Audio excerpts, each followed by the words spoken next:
Hello, everybody, and welcome back to the Breakroom. We want the Breakroom to be a place where we can explore theories and questions about our favorite fandoms from everybody, not just those of us who are here on the panel, but also you guys at home. So that's what we're doing today. Intrepid producer and guy who's brave enough to read the comments, Brian Kim, put out a call for questions, and you all answered. That's Brian. Brian, say hello. Hello. That's the face behind the Brian. I'm Alex Berg, the face behind the Berg. So let's just dive straight into it. A lot of these questions are very Wonder Man, Marvel-centric, and Doomsday, since that's sort of what the main stuff is in the zeitgeist. There are a couple that fly a little further afield. That's okay. Would you care to pick the first question for us to discuss? Yeah, of course. Let me take a look here. We got our fancy question list. We printed stuff out. We got highlighters and everything. We're prepared. So one of the questions we got from Paris Garcia asks, now that we have the story of Doorman, do we think that they'll make Cloak and Dagger canon? So I think that like there's part of the Marvel and Disney that wants to bring in the old, like all the old stuff. Like what's clearly with like Daredevil, like people are bringing back like the Defenders. They're bringing back Jessica Jones. They're probably bringing back Luke Cage. So all that is like happening. At the same time, Secret Wars becoming this like supposed reset. Yeah. You know, how much of this is going to be setting up any, like, I don't know how much of the setup is going to be paid off post Secret Wars. I just don't know. And so I feel like they're putting it in there for like the opportunity for Cloak and Dagger to come back. But it might be like, I don't think it'll be the Hulu Cloak and Dagger.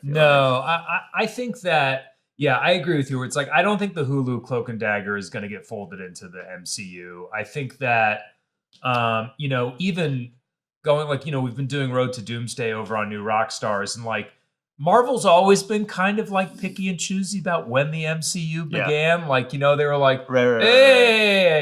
Iron Man, but not Daredevil that came out the same year. Like Warzone came out that same year. And I think that's fine. I'm not trying to like be critical of it. That's great. Like, yeah, be picky and choosy. Take the best bits. And I think with some of these like, properties like, Runaways is something I would love to see as part of the mainstream MCU, Cloak and Dagger. I think they're getting to a point now where like, hey, they've done the origin stories and like full franchises for the biggest heroes that somebody who wasn't steeped in comics would know. They've also done that for like Guardians of the Galaxy, which like I don't know how many people can honestly say they knew who Groot was before that movie, and now I think they're getting to a point where they're like, it's not even the B tier heroes. They're really great heroes and really interesting characters, but they're at the point where they are like, yeah, let's bring in some of these new people. I think that's part of what was going on with Wonder Man, Ironheart, Echo getting their own spotlights. Those are obviously TV projects. But yeah, I think that Cloak and Dagger are rad as hell. My introduction to them was, as with half of my comic introductions, from playing Maximum Carnage when I was like 12 or whenever that game came out. Green Jelly did the soundtrack, and the soundtrack still slaps. Okay. The soundtrack still slaps, dude. It's the opening track on 333. But and so yeah, I do think they're going to bring back Cloak and Dagger, but I don't think that is why they introduced Doorman. I think that those are characters they want another stab at, but I think Doorman was probably like a writer's room, like, who's an obscure character we can kind of tell our own story with? And like specifically a power that could like go wrong in a weird way like that. Yes. Other powers you can go wrong in like a very obvious way, like super strength. You're like, it's too strong, you break somebody, like the boys kind of do stuff like that. Yeah, all the time. Yeah. But then, the fact that like it's a portal and then like Josh Gad disappears into it, I think that's like as a concept, a really good one for like what they wanted, for like a reason why the MCU's like Hollywood doesn't want like superhero stuff. And Cloak and Dagger specifically, like as a character duo, also are, I think one of the things that made Doorman work so much was like, the best superhero stories, like, I have this power, but it's like the human part of me that kind of ruined it, right? Like, even with Wonder Man, like Simon Williams has this power, but like he can't get out of his own head, like Doorman has this power, but he got a little bit greedy for fame, and like that kind of curdled it. And with Cloak and Dagger, you have this like sort of conflict that is normally internal to one character externalized as two characters with the Light Force and the Dark Force, and they play off of one another in a fun way. So I do think that's like a no-brainer for Marvel to bring back. And so thank you. Who sent that one in? Paris Garcia. Paris Garcia. Thank you, Paris Garcia, for asking. And yeah, honestly though, with like clearly they're trying to do like move on to the like mutant saga. I think there's just too much going on for them to really pay attention to all these like other characters too. If they really want to focus on the X-Men. So we'll see, but I don't think they'll make the Hulu Cloak and Dagger canon. No, they might do a new one. I could see them doing a spotlight or a series or something like that. But yeah. Okay, so I'm gonna tell me if I'm pronouncing this right. Sarah Hatchadorian? Who? Sarah, my nemesis, writes in with a question that can only be described as Berg bait. How do ionic powers work from a scientific standpoint? How does it work that he can cause huge explosions, fly, and glitch out a camera with ions? Also, can we get an office count on who would touch the dumpster goo versus who wouldn't? Now, one of those questions is easier than the other. I think I'm the only one who would touch the dumpster. I think that's crazy. Probably. Yes. Yeah. I think Jess is a firm no. Firm no, goo. I think curiosity would get the better of me. I don't think I would touch with my bare hand. I'm not a psychopath. I think I would touch the tip of my sneaker into it or touch it with a stick or something. Yeah, that's true. Because it was a portal, so it's not like he needed his bare hands into it. Also, I've been around enough dumpsters. You're not touching anything with a bare hand, getting away clean. That's true. Like that's true. I got to eat chips with that hand. But I absolutely would like splash my foot in it. Yeah. And it's basically magic goo. Would probably still have a negative effect. Would you touch the goo? No, I would not touch. You're not a goo toucher? No, it's anything out of a trash can. It's disgusting. Like, even if this was a question, I used to do like a side stream for fun, but one of the chatters asked a question like, would you eat like a cake, like perfectly good cake? It just happened to be on top of a trash can. Yes. Would you eat it? Yeah. And I was like, I think. And it was a contentious argument. I wasn't sure. I was it's like, a whole Seinfeld episode where George takes the eclair out of the trash. Oh, is that it's sitting on top? I was always like, what's the problem? Just the concept of it being in the vicinity of trash is so gross that like I'm like, I don't know about that one. That being said, I would not touch the goo. I would get maybe some latex gloves and be like, I wonder what that is, but my instinct would have been straight in with my sneaker. I'm going straight in with my sneaker. Yeah, definitely. So now let's talk about the ionic powers of Simon Williams, aka Wonder Man. They do kind of use like, well, it's ions. It's got to be like super strong. Here's what ions are from a scientific standpoint. They are molecules or atoms that have either an extra electron, in which case they're negatively charged, or they have one less electron than they're supposed to, in which case they're positively charged. And so ions are very common. When you dissolve salt in water, which we're all doing all the time. You're bored. Right. You got 15 minutes. You're like, let's do it, man. It's time to dissolve some salt. Let's fucking go. Yeah. But when you dissolve salt in hot water, you're breaking the ionic bond between sodium, which is positive, and chloride, which is negative. Sodium has one less electron than it wants to. The chlorine has one extra electron. And then they come together and form a crystal, which is table salt. So that's all ions are. But I think one of the things people might not realize is the ions are basically the particle that carries electromagnetic force.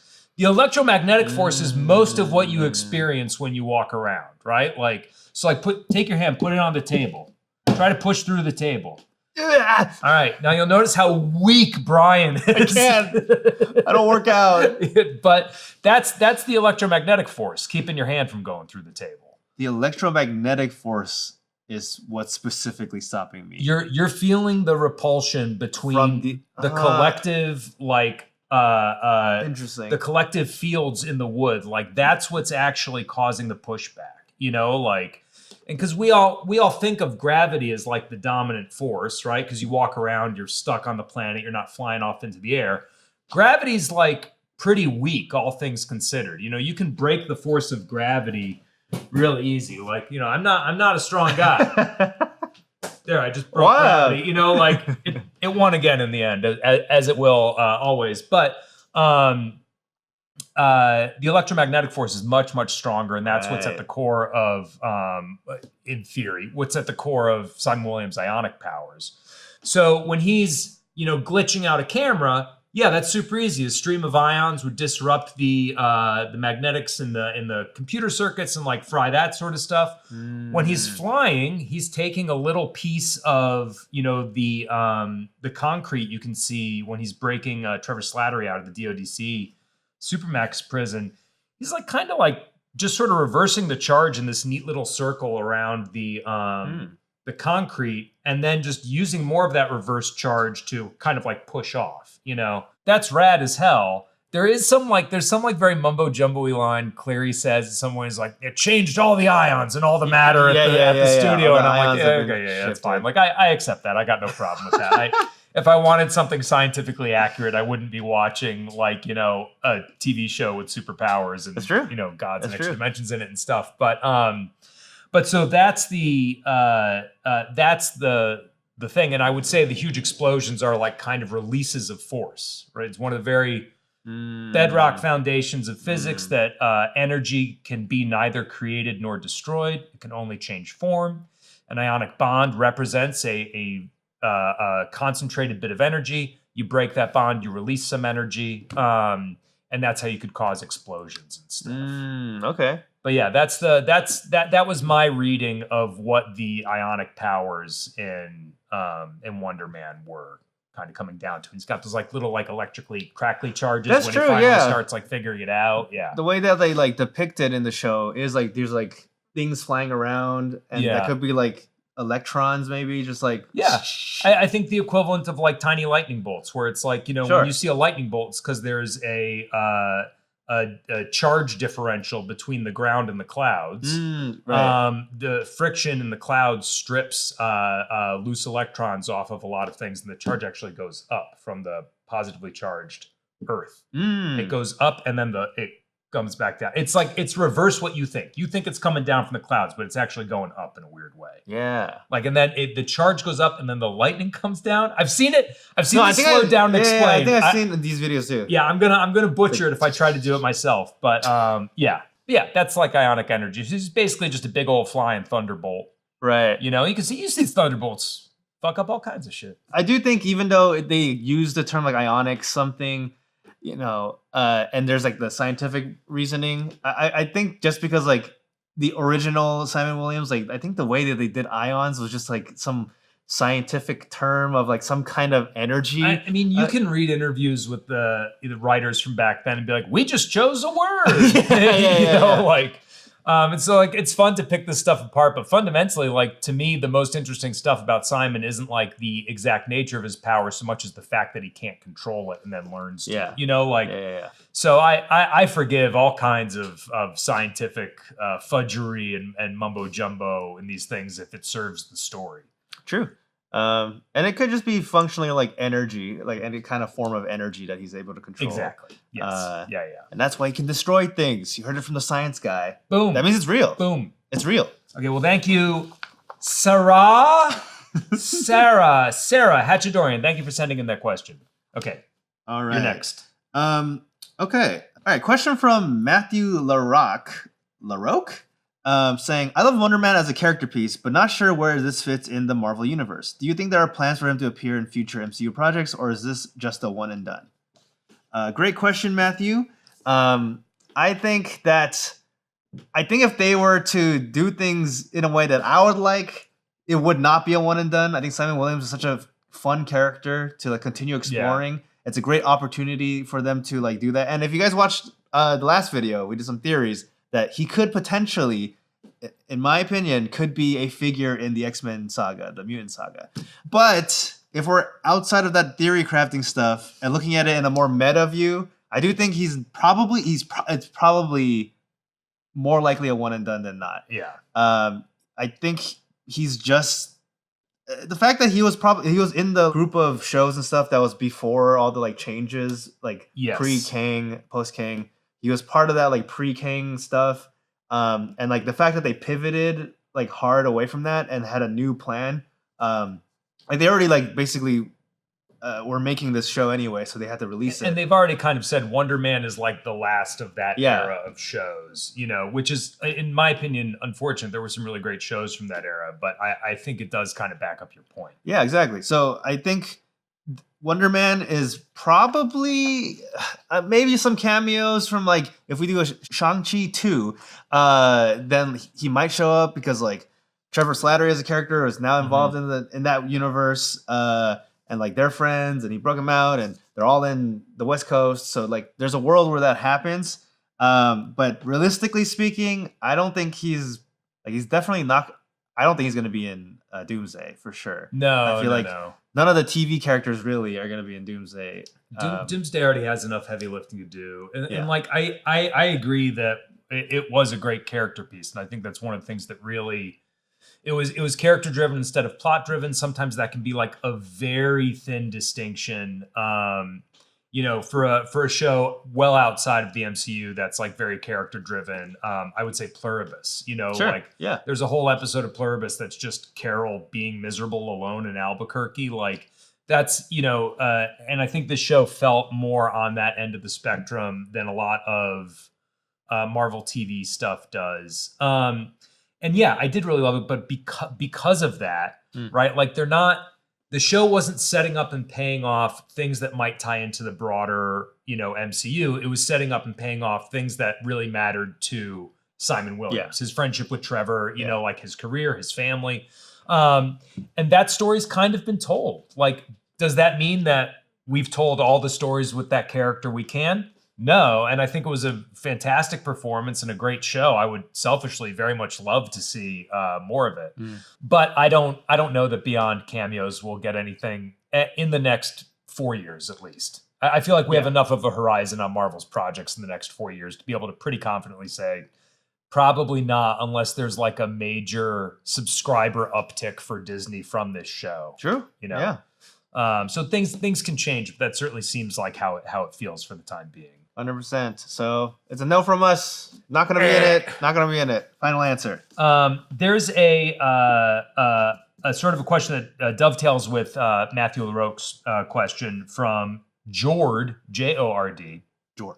Jord says, why do you think they didn't give us Wonder Man's origin without considering him as a mutant? And do you think they will use his brainwaves for White Vision? So,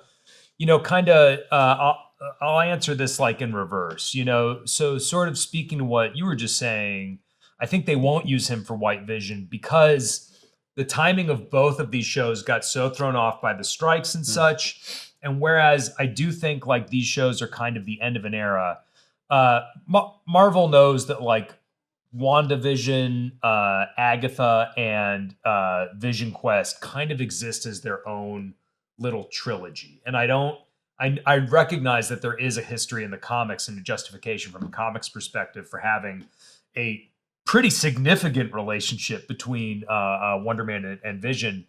But I didn't get the impression from Wonder Man that they were trying to set up that Trevor 100%. Could show up anywhere else. And it would be not impossible, but it would be difficult for me to see them taking the time to then retroactively do that within White Vision's episode count or Vision Quest's episode count. That doesn't make I can see where narratively it would make sense as a fan, as someone who knows how TV shows are made and how long they take to make and how difficult that process is. I don't think there's been that level of coordination between those two writers' rooms. Certainly not from what I've heard from people who were in the room on Wonder Man. Yeah. So I don't think we're going to see him interact with Vision. No, I don't think so either. And because it's like, I think, it's you need to have like a reason for that to even like happen. Yeah. Like why? Like I think in the comics, I don't know specifically, but I feel like there was the Wonder Man character who was in like a coma state. It kind of worked that like Ultron, he like stole the brainwaves from him because he like, no one was like offering brainwaves. He just needed someone's brainwaves. No fool would offer brainwaves to Ultron. Please, I need these brainwaves for my crosswords. Come on. I think the creation of Vision needed like brainwaves because it needed to be like a separate alive being. But like Vision's already alive or whatever. He already has his like his own being. So like you don't need Simon Williams for that. Vision has already been created, and the way they set up Simon Williams is also just so separate and like from everything else. So like it would, I think, muddy it up a little. Yeah. So I also don't think they're gonna be using his brainwaves. No. And so and then the first part of this question, why do you think they don't give us Wonder Man's origin? Stepping aside from the mutant question. But I think that this was one of the strongest choices the show made. And the reason I think that is because there is a tendency to spoon feed narrative. And it's neither good nor bad. It's just a thing that a lot of networks do. They don't trust the viewer to pick up on stuff on their own. Netflix is the most guilty of this. You even have Matt Damon in interviews for The Rip being like, they told us we had to restate the premise of the scene 3 times every scene. Yeah. And one of the things I think that Wonder Man did really well was because it left this space, it forced you as an audience member to fill in the blanks for what his origin story could be. And that forces you to bring your own preconceived notions, your own biases, your own life history into that in the same way that he was bringing that stuff into every role he'd play. And so I think the reason they didn't give us his origin story is twofold. One, I think at this point in superhero cinema, the origin story is not the most interesting part of a character's story, with some exceptions, but I think we're more interested to see, what the character does, now that we're in phase 6, and I think just creatively, like that bit of forcing the audience to participate really kind of draws the viewer in and makes them an active participant in the creation of the lore around Simon Williams, rather than just a passive receptionist or receiver, I should say. Receptionist, a different thing. But that's my theory as to why they didn't do it. I think that wasn't the part of his story they cared about, and I think they recognized that it created a pretty novel opportunity to put the audience in a position where they can go through the same kind of questioning about a character's backstory that Simon was doing the first time we met him when he was playing the Aztec professor on American Horror Story or whatever. And I also think that like everything needs to matter to what the story is. I think what you were saying, that like Simon Williams' story, the power is, I think, more like a metaphor for like his own anxieties or like insecurities about like who he is as a person, like the fact he has to hide who he is. Yes, like that's what's important about the story. It's a character study about him, and the powers and how it manifests is a metaphor for that, to like express it in a visual way. Because I think like other superhero stories that have like a very clear origin is more about like that character's like arc from being like a nobody to a hero, and like how are they going to deal with like powers. Like, Spider-Man is like, clearly, if you have powers, do you use that to like, great powers comes great responsibility. It's a story about like how that can affect you as a person. This story is more about like how is Simon Williams going to deal with becoming his true self. Yeah. And like part of that is manifested with the power, which is why it's not as important to reveal. It doesn't like, it's not that it's not important, but I think to what the point you're saying is like, something that just dredged up in my brain when you were speaking just now is like, we got his emotional origin story, right? Yeah. The fire where he felt like he was in trouble and he felt like he had to hide this thing and he felt like everybody was mad at him. Like, that is in some ways more important than knowing how he got ion powers or whatever. It's this idea of like, no, his core memory is, I fucked up. I can't let anybody know why, because I'll get in more trouble. I'm just going to kind of play it off. Yeah, 100%. Yeah, I think it's just specifically with this story, even if we got like, oh, he has an X gene or he was injected with some kind of like power serum, it doesn't really add a lot to the story itself. It wouldn't inform us more about who he is. It's fun to speculate. So they gave us an opportunity for us to speculate. And I think those like classic origin stories we go to, Spider-Man, Batman, like that Spider-Man origin story, he feels the sense of guilt. That's part of why he does what he does. Batman, he feels this like fury. He's like, I gotta become a cop. I'm the richest guy. I'm not going to fund schools. I got to be a cop.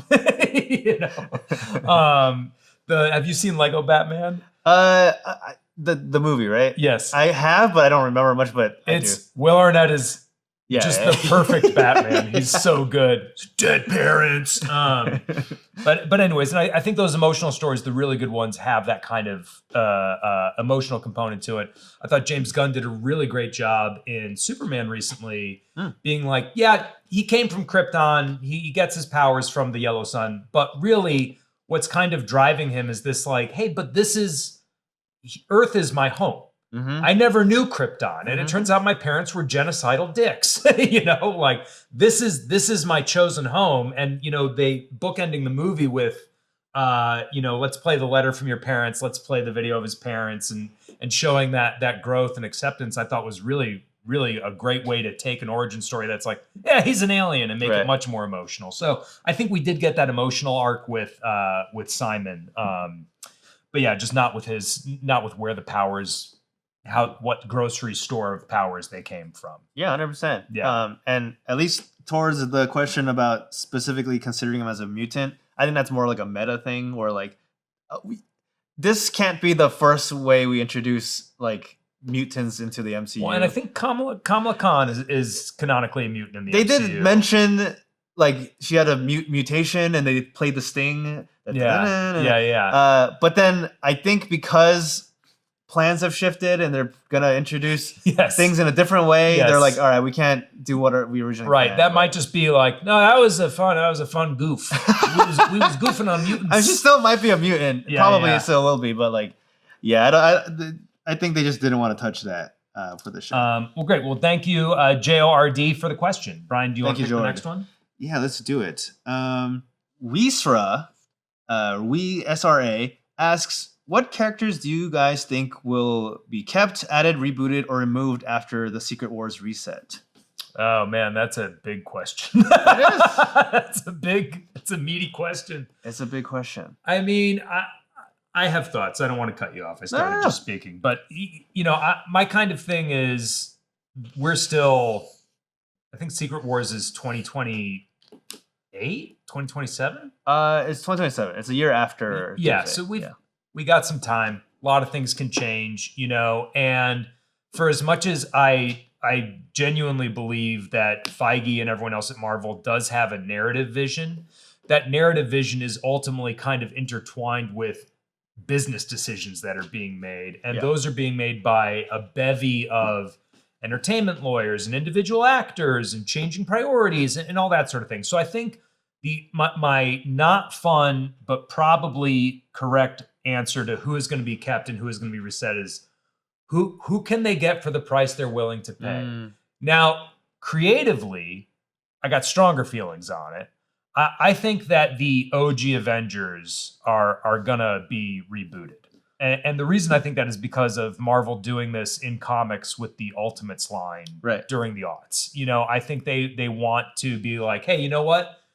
We're not going to have Robert Downey Jr.'s Iron Man is dead, but we're going to have a new Iron Man, and it's not going to be a variant Iron Man. It's just going to be a new Iron Man in a separate universe that doesn't know about the old Iron Man. It's going to be a new actor. I think they're going to do that with a bunch of the OG Avengers. I think they tried doing it a little bit already, being like, well, no, now Sam Wilson is Captain America, and we've got Ironheart is like kind of our Iron Man stand-in. And I'm aware that both of those characters are POC, and I recognize that what I'm saying sounds terrible. But, we talked with Jessica the other day about how Marvel doesn't really support their POC characters. And I think it's fair to say that both Ironheart and Brave New World didn't really move the needle for Marvel in the way they wanted to. I think they're Craven. I think if it had, they would have been like, yeah, we love our POC characters. But I don't think it did. And so I think that the next logical step, based on the Ultimates run in the aughts, is to reboot those characters with totally new actors, totally new lineages of storylines, and maybe that's good, maybe that's bad, but it seems like what they're gonna want if Secret Wars is a reset. Here's an entry point. You've heard of Iron Man. You might not feel like watching, 23 movies to catch up on what happened to him. But you can just know that character's name and start with this movie. Sure. You know, I think that's going to be their strategy. Yeah, this question is, I don't even know how to think about what they're going to do post Secret Wars. Yeah. Because it's like, we thought we knew what they were going to do post Endgame. They're going to do Kang. It's true. You know? Yeah, I think like Secret Wars in the comics too, at least one of them, they wanted to like condense all the other universes back down to one to have like everything focused. But they used this as an opportunity to bring parts of different universes they liked. Like I think this is how Miles Morales became like 616 canon. Yeah. Because he was originally from, I think, the Ultimates universe. I'm not entirely sure. But he became like main universe canon post Secret Wars because they like saved the universe and then like picked pieces from other places to like put in there. But like, I'm afraid that this is gonna make. I think I remember some interview or something where someone mentioned that like it's not gonna be like a real like it's not a reboot.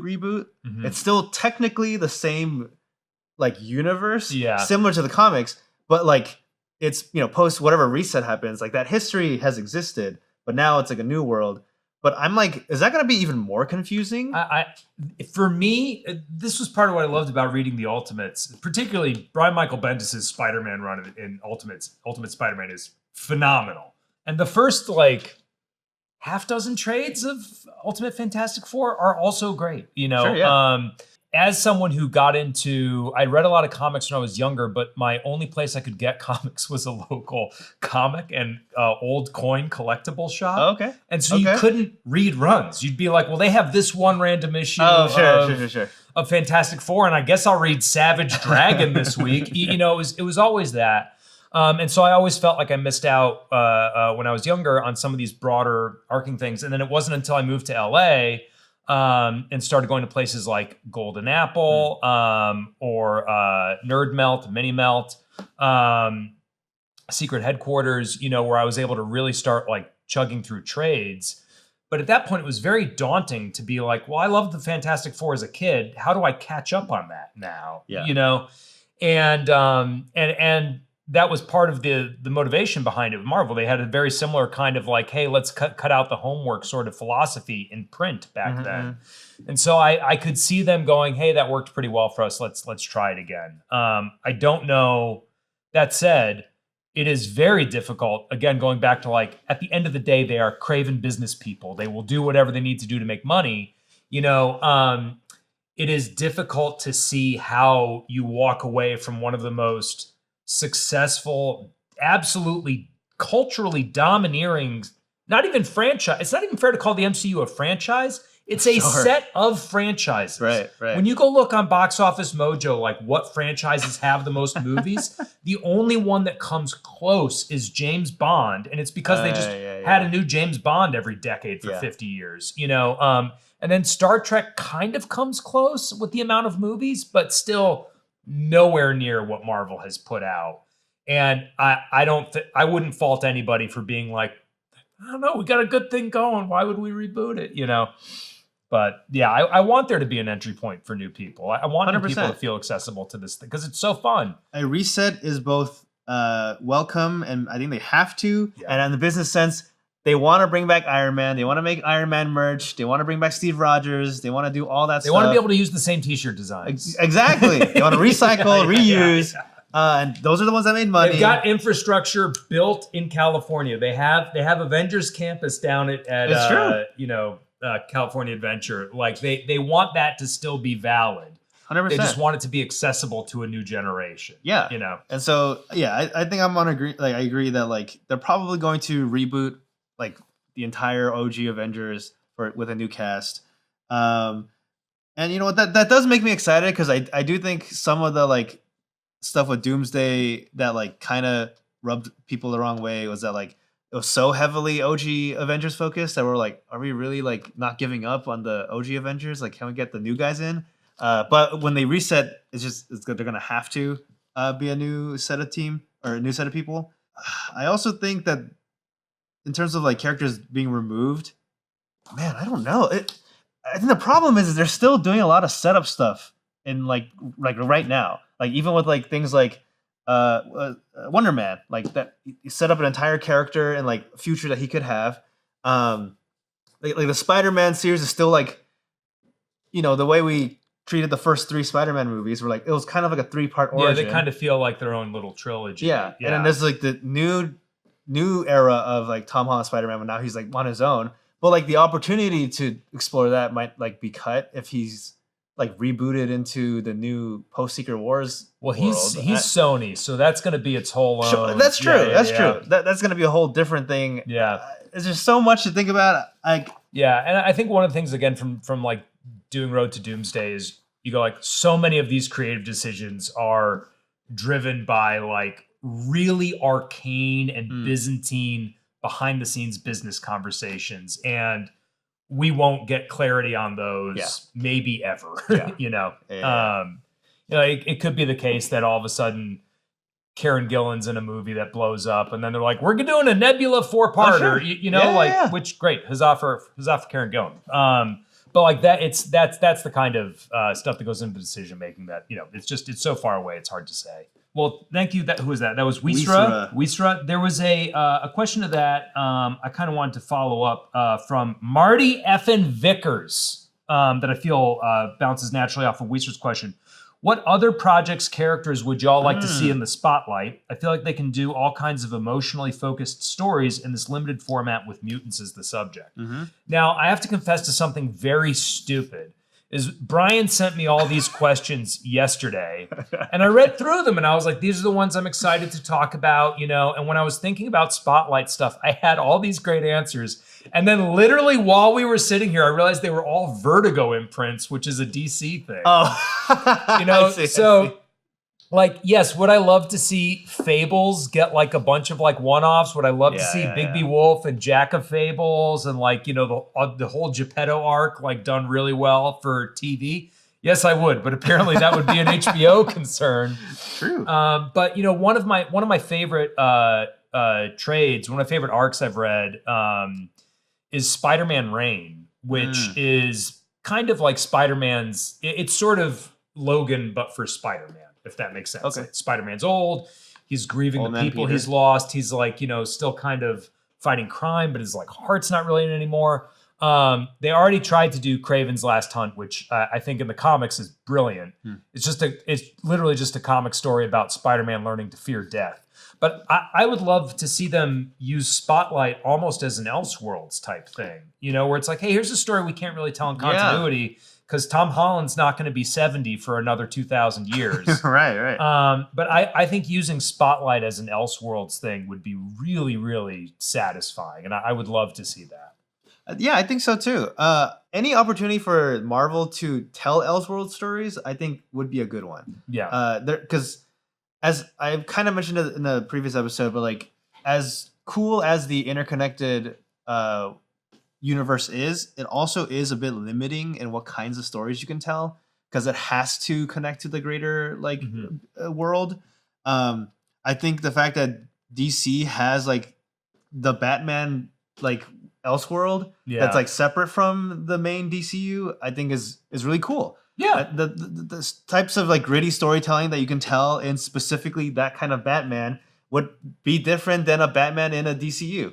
Also, season 1 of What If, part of what was so fun about that, they were just like, what if Killmonger and Tony Stark became buds? Or like the whole thing with Doctor Strange, which then they wound up serializing and being like, well, now it's not really a one-off anymore, is it? And I would argue Marvel Zombies, like show sort of how much fun can be had in different sandboxes with these same kind of ingredients. And I would love to use Spotlight to do that. More so the Marvel characters I grew up on were all like Fantastic Four, X-Men. We're going to get them out the wazoo on the big screen in the next several years. But I think Spotlight could be a really great way to get some of these weirder sort of one-off stories. Like, have you ever read Marvels? The Alex, I know Alex Ross did the artwork, but I would love to see that as a Spotlight series. It's about a World War II vet. Sure, yeah. Who comes home and he's a photographer and like he fought Nazis, but then everyone's worshiping these heroes and there's aliens around. It's like him not feeling out of place. Like it's just kind of elegiac and like it's very like meditative and sad but wistful and like kind of like awestruck at the new superheroes, but also like makes him feel diminished of his place in the world. It's brilliant. You'd never make a movie out of it. Or rather, if you were, you'd have to get Chloe Zhao to do it. And they won't. I'd be surprised if she came back after Eternals. But that's the kind of stuff I would like to see in Spotlight. More character driven stuff like we saw with Wonder Man. One of the things when I was a kid, a family friend had gone to college with Stan Lee's daughter. Oh, wow. Who had gotten her into comics, and then she got me into comics. She bought me a copy of Frank Miller's Dark Knight Rises that was nice and leatherbound when I was a kid. She had a signed Fantastic Four print from Stan Lee in her house. Yeah, just because her roommate was like, oh, this is from my dad, That's so funny. And it was, it would have been like the 60s, so it would have been like, oh, cool, I would love to see some of like, again, this is me going off on my Elseworlds bullshit still, but like those old Doctor Strange comics are so nuts. They're so psychedelic and so much weirder than anything we got in Multiverse of Madness. Parts of the first Doctor Strange movie, I think, do, the city folding effects and like, those spaces, I think, do really good justice to the spirit of the original Strange comics. But I would love to see more of that like whacked out 60s kind of like cosmic weirdness happening on the small screen. Because I think they did it so weird with Loki. Yeah. And it was so good. I want more of that. I think also, if not the Elseworlds, I think it is an opportunity to put in more of the like B, C tier characters. Yeah, for sure. Simon Williams has been around forever. He's not an A tier character. Yeah, exactly. We'll do. You know what? One we should do is the one for Squirrel Girl. She's on the come up. Everybody loves Squirrel Girl. Yes. Get Milana Weintraub in. There's an opportunity. Yes. Yeah, I think she would do it. I think she'd be like, hell yeah, I'll do 100%. That. Okay, great. So thank you. Who asked that one? That was Marty Effin Vickers. It was Marty Effin Vickers. You're damn right it was. Thank you, Marty Effin Vickers. Okay, would you like to choose the next one? Yeah. Let me see. I'll just do a quick one. Hannah Basso 1398, or I think also H Basso 13 in the Twitch chat, asks us, "Are you surprised we didn't get a She-Hulk mention or cameo regarding the doorman policy?" And I guess there's like a lack of any other real cameos in Wonder Man in general. Yeah. No, not surprised. I honestly hadn't thought about it until reading this question when you sent the links and all that stuff. I was like, that's a great call. Like that would have been such a fun, way 100%. In.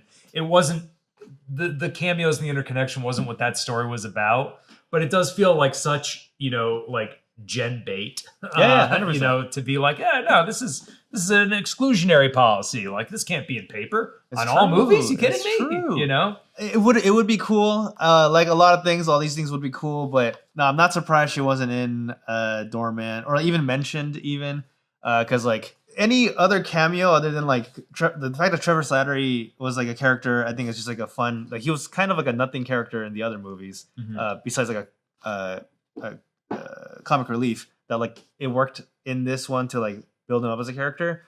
Any other mention of other cameos, I think, would take away from the story. It makes sense that she was not mentioned. Yeah, to bring in She-Hulk would have made it about the world. And this was very much about these two characters. Yeah. No. Not surprised. Also, it would have been expensive. A lot of CGI stuff. Yeah. Tatiana Maslany's down. She's down. She'll do the CGI. She'll do it herself. It's true. She's been learning Blender. She's been learning Maya. She's going to actually she's been doing it. She's got Spine installed on her computer and everything. I remember there was like that one time where people like assumed that she wasn't going to be She-Hulk anymore. And then she was on a podcast kind of making fun of that. Saying like, "Oh, did you hear on the internet? I'm not in She-Hulk anymore." Yeah. Her podcast vibe is so great because I saw her like on like a Let's Play podcast. I think they were playing like Among Us or something, and she was like, "Yeah, I'm unemployed." It's like, true. She's so goddamn talented. It's just there was something so heartening about watching someone who's like a name being like, "Yep, I don't know, I'll figure it out next." But yeah, so I think that's why we didn't get the She-Hulk of it all. But I do love that idea that somewhere she's like, oh, hang on, this is a class action lawsuit waiting to happen. True. Okay, I'm gonna pivot a little bit here. Do it. Piglet Chop 8127. Wow. there were 8,126 other Piglet Chops. Piglet Chop. Asks, what non-current covered series would you like to cover on the Breakroom or New Rockstars? Additional, if you could play a not already active or cast a hero or villain in DC or Marvel, who would it be and why? This is another, going back to my Spotlight answer, how they were all Vertigo things. I really wanted them to, I was like, oh, we got to do 100 Bullets, like 100 Bullets adaptation or an Ex Machina adaptation. Like, that's the juice, and they're all Vertigo imprints. But I really, in terms of villain, there are so many in Spider-Man's like weird rogues gallery and Batman's weird rogues gallery that are like, this is not like a big like meat and potatoes villain. But one that I'm always like, I think this would be kind of fun to play is Solomon Grundy from the Batman. Sure, yeah. Solomon Grundy, born on a Monday, like just a big undead guy who's kind of dumb and smashes things. Like, give me that. Let me get my ass kicked by Robert Pattinson. In the Benson universe, okay. Yeah, Pattinson, yeah. Because that way I get to be closer to what would the Penguin portmanteau be for Colin Farrell? Pharrell Gwyn? Yeah, Pharrell Gwyn. I found out today Colin Farrell's a kneecap stan, which I'm like, hell yeah, this guy keeps getting better. Yeah, what about you for villain? And then we'll move on to other series we're not currently covering. Yeah, if I were to be cast in something, just because I might look the part and I think it'd be fun, Amadeus Cho I think would be a lot of fun. Oh, hell yeah. Just because I mentioned this before, but Hulk is actually, from when I was a kid, my favorite superhero. Oh, really? I didn't know that. I didn't know you were wrong about what superhero was the best, dude. Weird. Listen, for some reason, I had like a lot of anger as a kid, but I was also very like non-confrontational. So like, I just had this anger, didn't know what to do with it, and the idea of like a hero that like got stronger as he got angrier. Yes. Yeah, I was like, oh, man, if I had that, I could do something with this. Yeah. I could do something with this. And then Amadeus Cho, he's a kind of a new era Hulk. Not exactly Hulk, but like, I'm Korean, he's Korean. I think it would work. Korean Hulk. I think I was born to play the part. Hell yeah. I was born to play it. Well, now let's move on to the meat of Piglet's question. What non-current covered series? I obviously am a big Primal pusher. I think everybody should be watching Primal. The most recent episode was so goddamn good. That's a show I would love if we were covering here, just because I would love to have excuses to talk about it more.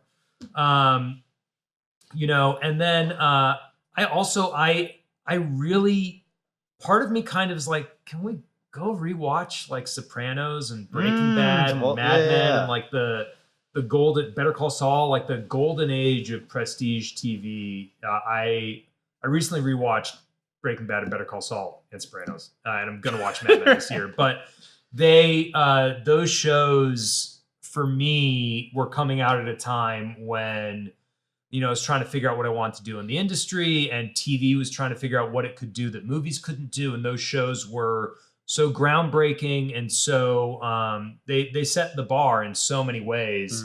Like, those are the shows I would be like, oh man, if we had the bandwidth and like people would show up for the videos, I would absolutely do a rewatch series for that. What would I think what I would like to cover, this may like age me down or whatever, but like you're turning 14 this year? I'm 14. Child labor laws don't apply on the internet, actually. So I think what I would love to cover are like big viral narrative like YouTube videos. I'm like half joking, half serious, and I brought it up a bunch, but like there's so many stories that people are telling via like Minecraft. Yeah. Like fictional narrative stories that they are telling through video games. And I think it'd just be fun to like go through like legitimately break it down as if it was like a real show. Yeah. Because this is how like children consume media these days. Well, it's also I'm blanking on the term for it, but when I was back in my day, people would hack open the engines for Halo and they'd make like Red vs. Blue, like machinimas. Yes, thank you. And it was the same thing. It was like, well, if you have a story you want to tell, you kind of have to like look around and be like, well, what pieces do I have to tell it with? And if the pieces you have are like a generative game like Minecraft or something, then like, yeah, why not? Like that's, perhaps just as valid of a medium as anything else, especially if you're like, well, I don't want to make like a Darren Aronofsky AI slop, I want to retell the story of 1776 in Minecraft, dadgummit, I mean, the amount of video games also, if we had bandwidth that, I mean, like I'm playing through, I got to a point with Expedition 33 where it was like, we are done. I can't spend another 40 minutes doing the Duolistes fight, in the Endless Tower, only to get killed in the second phase. Like, I'm good. Our characters are all level 99. Our Pictos are all level 31. Like, our swords are all level 33. Like, but I thought there was a lot of interesting stuff in that. I would have devoured Hades 2 or Silk Song coverage over the summer.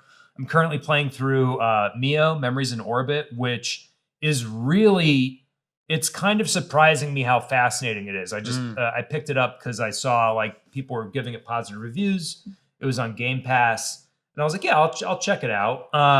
And I'm really, I don't play a ton of Metroidvanias, and I'm really impressed with a lot of the aesthetic choices they made for the world in this one, and a lot of the mechanics of the game, of the exploration of the combat, are also really satisfying in a way that I'm very, very pleased by. But I would also talk about fucking Ball X Pit for 20 hours. 100%. Just released the Regal update. It's great. We got new balls, new combos, new hunters. It's fantastic. But I think that's the. It's like my thing when I'm relaxing is video games and books. No one wants to hear me talk about books. Yeah. Books. We should bring back books. They're important. They're back. They never left. Well, I guess you're right. I guess you never left. Bring them back. My God. Bring back the interest. I'm on the same boat. If we had the bandwidth to cover video games, oh my God. The things that I would love to just The two of us have had multiple conversations going like, it would be so nice, but we just can't. My fiance has been playing Hades 2, and I've been watching. Dude, have you not played through it yourself?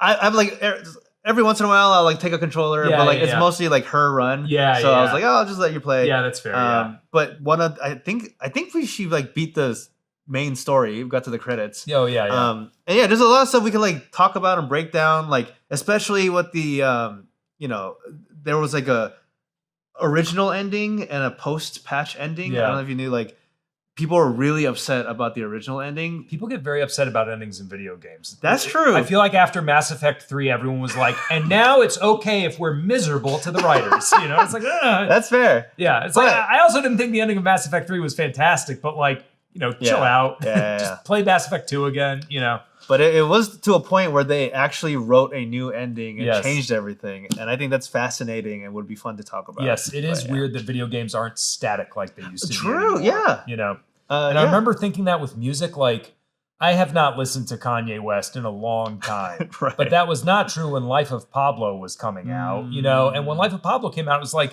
he put the album out and then like updated it. And you had to like get a new copy of the album. Remember, he was working on it until like the hour it released, because it was streaming, so he could, it's very interesting, the interplay between the methods of distribution and how those alter our expectations and the realities of how games are made, updated, become live service. Like that wasn't a thing when I was a kid. Like I remember playing Tomb Raider 2 and it shipped with a glitch in it. So you just had to go buy a Prima guide. Which, remember those? You had to go buy a Prima guide and then be like, okay, well, to get past this one part, we have to do this thing. Mist shipped with a glitch in it in one of the levels. And so, like, my father, who used to do legal work for Take-Two, found out about that glitch from, like, one of the guys at Take-Two who was like, okay, but we heard from the guys, who made Mist how to get past it. So, it's like this, like, weird... That's not the case anymore. Now they just put out a patch, but... Yeah, I would love to. I could go ham on game coverage. Ham, I say. And listen, if you want game coverage, go back to all of our previous game videos and watch them. So watch them. Yeah. Boost the numbers. Bump up those views. But anyways, yeah. So in answer to your question, Piglet Chop, if that is your real name, your birth name, your Christian name, I think that's like, that I would love to do games and books coverage. Like if I could just talk about why I like the Slow Horses books so much, like fucking game over. True. Talk about Adrian Tchaikovsky's like 10,000 different sci-fi series he has going. Get me in there. All right, I think we got time for one more. Sure, one more. All right, so we'll end it with this one, a very important question based on some of the leaks that we found or we heard about. Jeffrey Ortega 3932 asks us, how many Jersey Shore Guidos will it take to get revenge on Magneto for his actions in Jersey? Because he destroyed all of Jersey. Yeah. Apparently. Now I'll say this: Gina is from Jersey. I am not. I'm from Connecticut. But I know the type, and there's a couple things we have to take into consideration if we're going to answer this question accurately. Okay. Yeah. Because Jeffrey Ortega, we would never disrespect you so much as to not give your question the serious consideration it obviously deserves. Guidos traveling packs. Like you go watch 100%. The Sopranos, you watch Jersey Shore, and I say this as someone with Italian American heritage. Like these are in some ways my people. I have an Uncle Sal, and Uncle Vinny, and Uncle Ronnie, Right. Great Uncle Ernie. The Testas and the Taglias run strong on the East Coast. Don't be fooled by the Berg of it all. But you're never gonna get just one Guido, right? And there's going to be at least a half dozen. At least. At a minimum. You go watch any episode of The Sopranos, it's a very family, social-oriented kind of community. Like when I was a kid, it wasn't the case that you had one family member over for dinner. You had family dinner and everybody would show up. You were always feasting on Sundays. That was just the case. Dad and grandma would start cooking, they'd make their own gnocchi from scratch. They'd make 20 trays of menegat, and then you'd be doing that from 10 a.m. until you ate. You'd eat antipasta for 3 hours, and everyone just sat around and shot the shit. So if somebody has a bone to pick with Magneto, everybody's got a bone to pick with Magneto because they got to back up their, cousin or uncle or sister, or whatever it is. 100%. Yeah. How many do you think it'll take to actually get the revenge happening? Italian Americans aren't magnetic. You know what? That's true. You strip you down, strip you down to your bone, to your skin. You show me one nude Italian American who is full of metal. I don't think that's a thing. I don't think that's a thing. It's true. And so I think if they can get Magneto to the Jersey Shore, like the boardwalk is made of wood. You're right. That's true. There's no metal on the beach, maybe. Yeah, maybe. Now, if they make the mistake of trying to go into the city, if they try to cross the tunnel to get into the city to get Magneto, then they're in trouble. There's subway cars, there's buildings, there's all sorts of stuff. That's our time. They got to fight them on their home turf. If they're in the back of a bakery or something like that, there's just a bunch of cannoli around. Right. Ian McKellen doesn't look like a guy who processes lactose well. You know what? That's true. He's getting at that age, or just eating the wrong thing because you take him down. It's tough. He probably has diverticulitis or something. You give him a tomato sauce that has any kind of seeds in it, he's gonna be tough. So yeah, I think how many do I think it would take, and how many do I think would show up? I think it would take quite a few. Sure, yeah. I think it'd take quite a few. I think we're talking at least 3 dozen. But do I think New Jersey can summon the required numbers to deal with Magneto? Yes, I do. I do.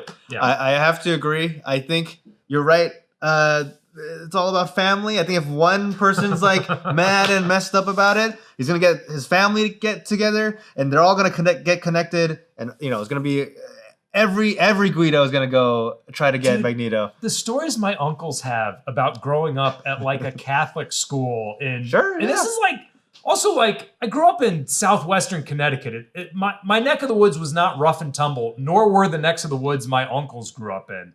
But these are all guys who grew up 2 houses over from my father, and it'd be well, yeah, somebody, slapped Ronnie at lunch, so I went and got a fucking tire iron and put the fear of God into it. I'm just saying. like, what the fuck are you talking about? Like, that's how you do. That's how they roll. It's crazy.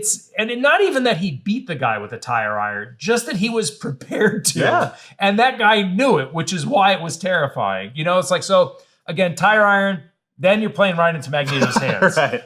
That's a problem, But if you show up, you invite Magneto to break bread with you, and then you load him up on oh, true. 6, 7, 8 Manigat, he's going to get sleepy. You're going to be able to smother him real easy. Just get a pillow. That's true. Now, I think this is very similar to the classic question, who would win, all the Pokemon or a billion lions? Oh, man, that's a great question. Here's the thing. Sure, the Pokemon and Magneto are powerful, but that's a lot of lions. Yeah. That's a lot of Italians. It's sadly a Joseph Stalin quote, but quantity has a quality all of its own. True. You got a billion lions, you got a problem. It doesn't matter how many Pokemon unless you also have a billion Pokemon. That's true. But if you have a million Guidos, they're gonna eventually take him down. Yeah, I think Magneto's in trouble, and I'm not on his side, but I do feel some pity for him because he doesn't even know what a can of whoop ass he's opened up. That's true. Yeah, that's true. Yeah. All right. Well, thank you, everybody. Thank you, everybody. That's it for us today. Make sure to like and subscribe this video. Leave us your questions in the comments. We're going to start doing these more regularly. We really love the interaction we get during live streams, but we can't do live streams as much as we'd like. So this is the way we're doing our best to make up for it. So look for Brian's community posts and posts on social media. Follow us on social media, Breakroom NR on Instagram, Twitter, and Threads. Follow us on Twitch, where Brian's been doing some live streams behind the scenes stuff. I think I already said like and subscribe this video, but you ignored me. So I'm saying it again. Do it again. Like and subscribe. And that's it, everybody. Thanks so much. Bye-bye. Clapping us out.